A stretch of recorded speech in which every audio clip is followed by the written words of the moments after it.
Hello guys, welcome back to your channel Rakshit classes. Last video में हमने अपने third chapter को कवर किया था, न्यू सेंटर्स ऑफ पावर, और आज हम अपने फोर्थ चैप्टर को कवर करेंगे जो कि है South Asia and the contemporary world. Dear students, लेकिन इस वीडियो को शुरू करने से पहले अगर आप सभी मेरी इस वीडियो पर नए हैं तो प्लीज़ एंड प्लीज़ इसे सब्सक्राइब ज़रूर कर लें। अगर आपको वीडियो पसंद आए तो इसे लाइक ज़रूर करें और ज़्यादा से ज़्यादा शेयर करें। चलिए स्टार्ट करते हैं इस वीडियो को बिना टाइम वेस्ट किए हुए। South Asia and the contemporary world. The expression south Asia includes the following country. जब भी हम साउथ एशिया की बात करते हैं तो इन देशों का नाम आता है: Bangladesh, India, Maldives, Nepal, Pakistan and Sri Lanka. Afghanistan and Myanmar are often included in discussion of the region as whole. साथ में इसे अफगानिस्तान और म्यांमार को भी इसमें शामिल किया जाता है। अब बात करते हैं प्यारे बच्चों, political system of South Asian countries. Political system क्या है इन देशों में? तो Sri Lanka and India have successful operated a democratic system since their independency from the British से आज़ादी के बाद श्रीलंका और इंडिया ने डेमोक्रेटिक सिस्टम को बहुत अच्छे तरीके से संभाला है। लेकिन एट प्रेजेंट में आप कह सकते हैं कि श्रीलंका के अंदर भी डेमोक्रेटिक सिस्टम काफ़ी खराब है। Pakistan and Bangladesh have experience both civilian and military rules. Pakistan और बांग्लादेश में दोनों तरह के रूल रहे हैं, मिलिट्री और civilian. Till 2006 Nepal was a constitutional monarchy. Nepal में जो है कॉन्स्टिट्यूशनल मोनार्की था, लेकिन अब जो है ये एक डेमोक्रेटिक कंट्री है। Bhutan become a constitutional monarchy in 2008, यानी भूटान के अंदर 2008 में कॉन्स्टिट्यूशनल मोनार्की आया। The Maldives and other island nation was a सल्तनत इन 1968 तक मालदीव सल्तनत था।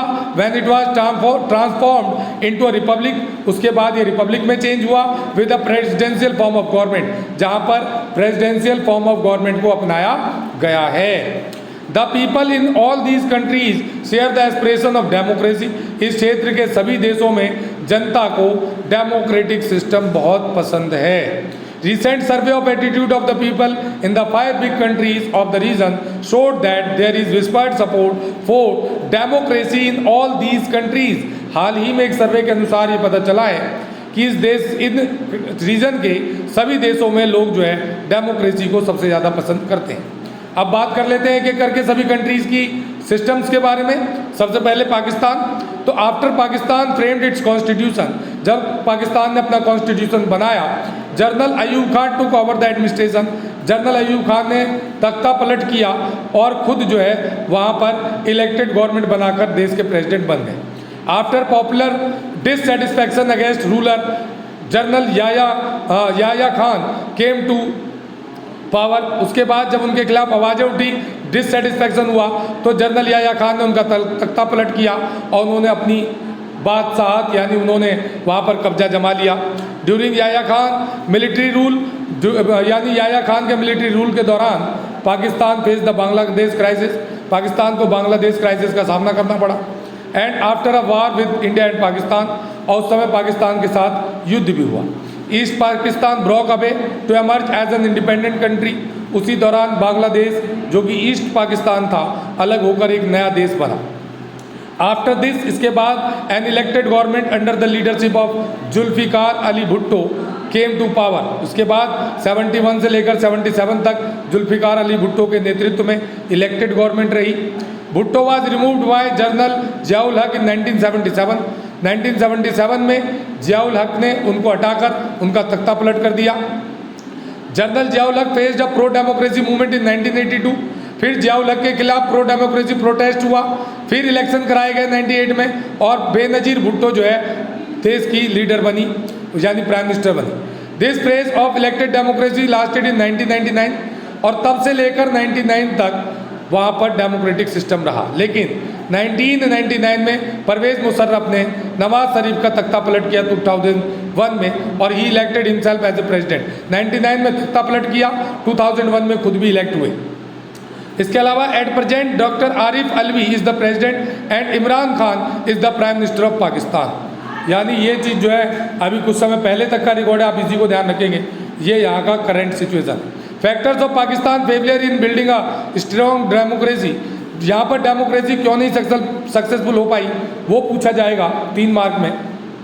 तो आप ध्यान रखेंगे, the social dominance of military clergy and land owning aristocracy has led the frequent overthrown of elected government and establishment of military government. यानी वहाँ पर जो मिलिट्री है उसको ज़्यादा पावर है, धर्म गुरुओं को ज़्यादा पावर है, लैंड ऑनिंग एरिस्टोक्रेसी को पावर है, जो बार बार ओवरथ्रोन का कारण बनी है।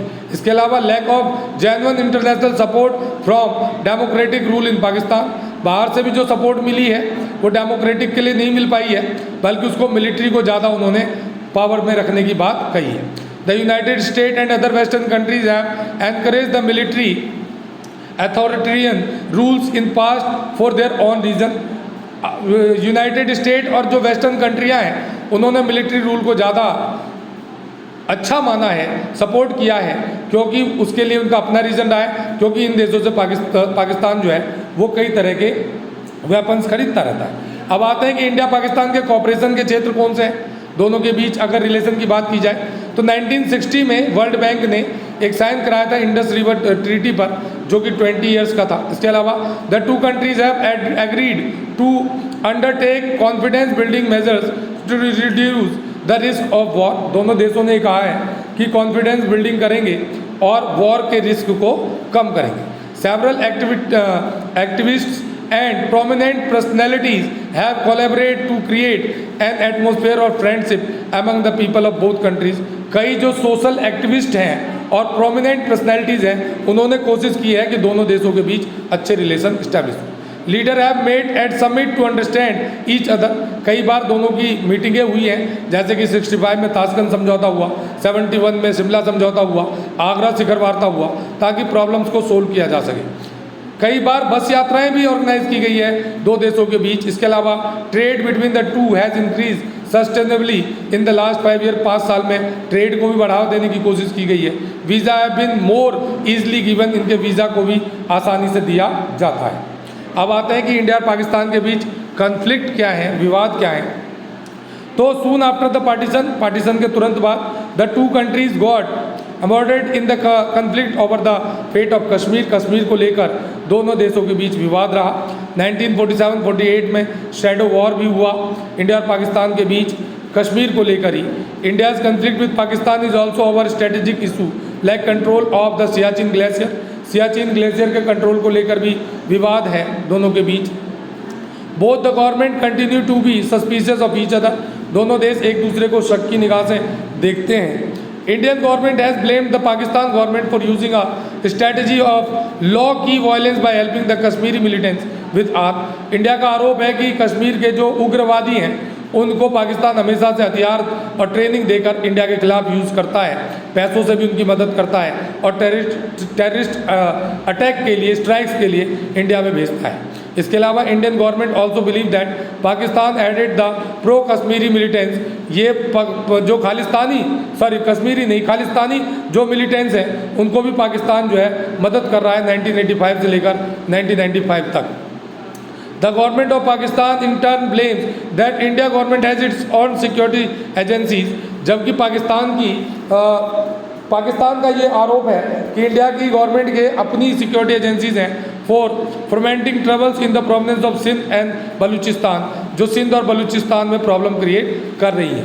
The 2 countries are not in agreement over the demarcation line in the Sir Creek in the Rann of Kutch. दोनों देश जो है रन ऑफ कच्छ में भी सीमाओं को लेकर दोनों के बीच विवाद है। अब आते हैं बांग्लादेश के बारे में। Bangladesh was a part of Pakistan from 1947 to 71। Bangladesh जो है पाकिस्तान का ही पार्ट था 71 तक, 47 से लेकर। It consist of the partition area of Bengal and Assam from British India. इसका हिस्सा जो है बंगाल और असम से अलग हुआ था। सून आफ्टर द पार्टीशन, आज़ादी के तुरंत बाद, people of this region began protest against the unfair treatment meted out of Bengali culture and language. यहाँ के लोगों की शिकायत थी कि उनके साथ अनफेयर व्यवहार किया जा रहा है बंगाली कल्चर और लैंग्वेज के साथ। They demanded fair representation in administration. वो चाहते थे कि उन लोगों को भी देश को चलाने का मौका मिले। They also demanded fair representation in political power. वो पॉलिटिकल पावर में भी फेयर रिप्रेजेंटेशन चाहते थे। इन 1970 इलेक्शन, 1970 के इलेक्शन में पाकिस्तान की आवामी लीग पार्टी जो थी, जिसके लीडर शेख मुजीबुर रहमान थे, उन्होंने ईस्ट पाकिस्तान की सारी सीटें जीत ली।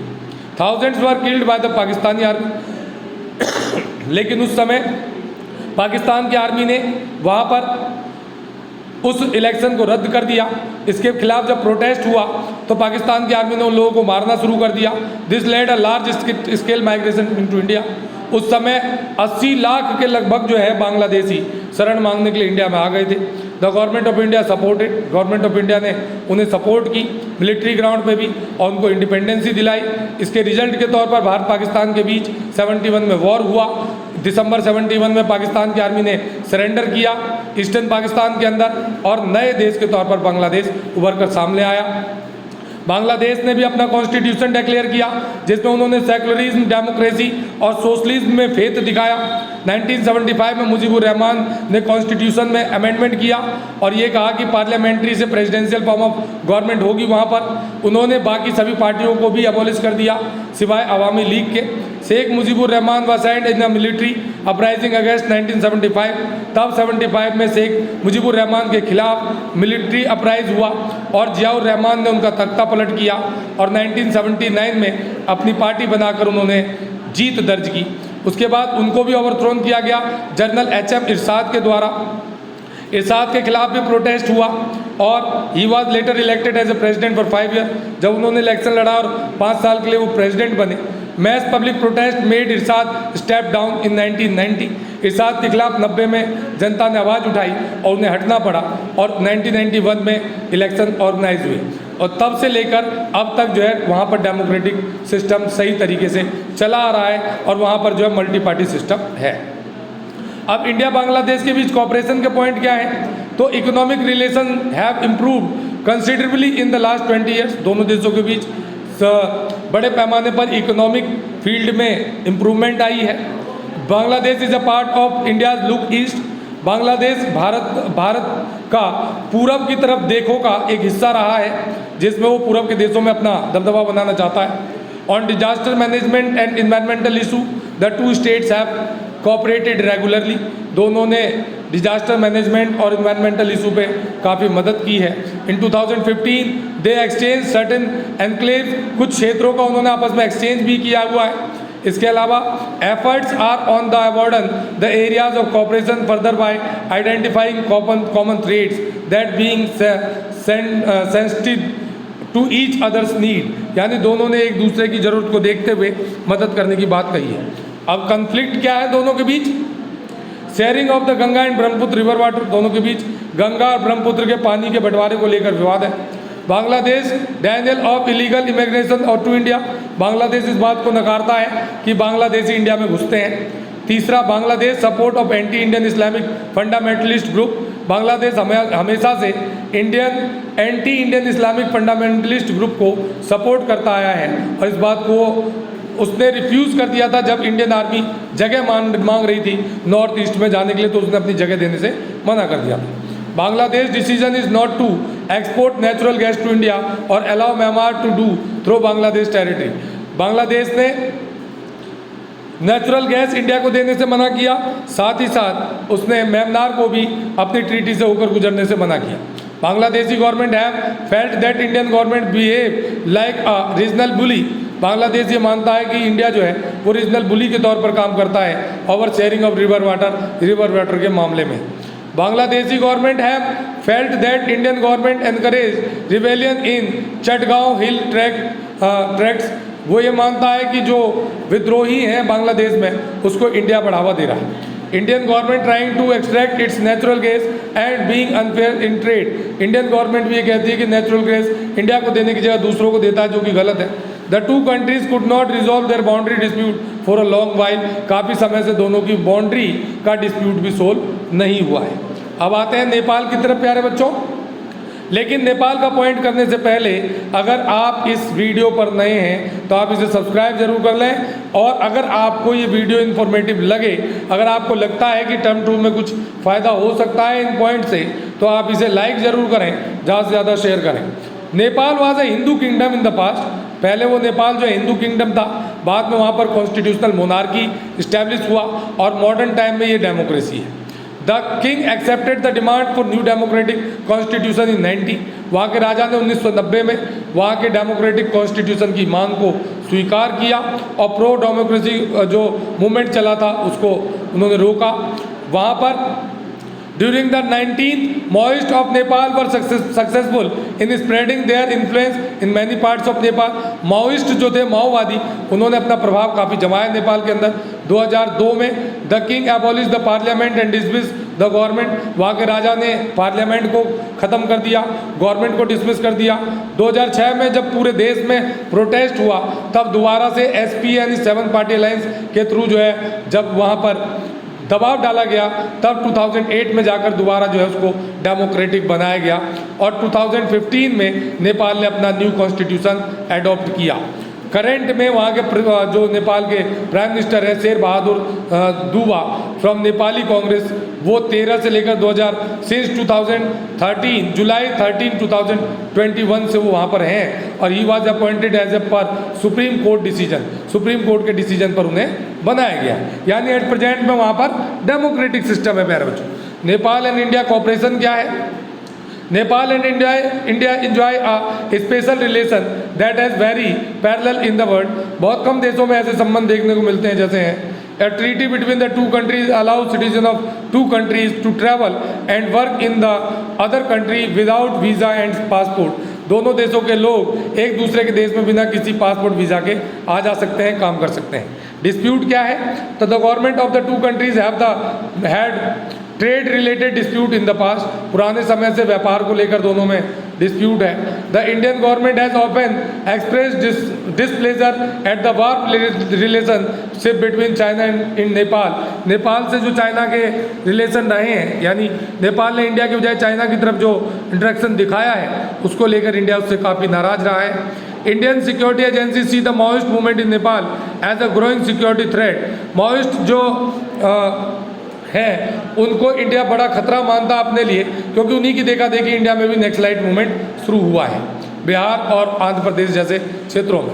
Many leaders and citizens in Nepal think that Indian government interfere in internal affairs. Nepal के कई लीडर ये मानते हैं कि इंडिया जो है उनके इंटरनल मामलों में इंटरफेयर करता है। दे थिंक दैट इंडिया है design on Nepals river water and hydro electricity. यानी वो सोचते हैं कि इंडिया जो है दबाव डालता है उनके नदियों के पानी पर और बिजली पर ज़बरदस्ती उसे देने की। They think that India prevent Nepal a land lock country. वो उसे अपनी जागीर मानता है इंडिया जो है from getting easier access to sea through the Indian territory. तो इस तरह से नेपाल और इंडिया के बीच काफ़ी संबंधों में खटास रही है। अब आते हैं श्रीलंका की बात करें तो 1948 में श्रीलंका को आज़ादी मिली। Sri Lanka was then known as Ceylon, Ceylon के नाम से जाना जाता था। The majority of Sri Lanka is ethnic Sinhalese. वहाँ पर सिंगलाज की संख्या ज़्यादा है। तमिलों को काम करने के लिए ब्रिटिश ले गए थे इंडिया से वहाँ पर, जिनकी संख्या 20% है। और वहाँ पर लिट्टे लिबरेशन ऑफ तमिल इल्म के नाम से एक संस्था बनी थी 1975-6 में प्रभाकरन के द्वारा, जो वहाँ पर तमिलों के लिए बराबर का अधिकार मांगता है, जबकि तमिलों के लिए एक अलग स्टेट की डिमांड करते हैं।